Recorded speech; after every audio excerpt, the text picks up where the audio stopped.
chợt cùng ly quay nắng khi cuốn dòng bờ tờ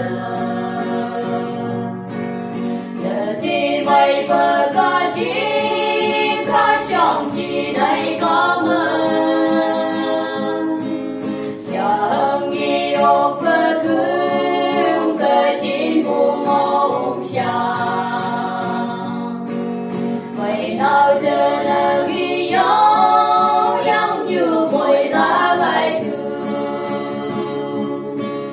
vậy nào thứ chín có mây vừa mai anh sướng gai xin giống như một tờ bụi lá có bờ ghi con nhớ ghi đã bị mộng nhớ giống như là đây chữ thư giống như bụi lá u bay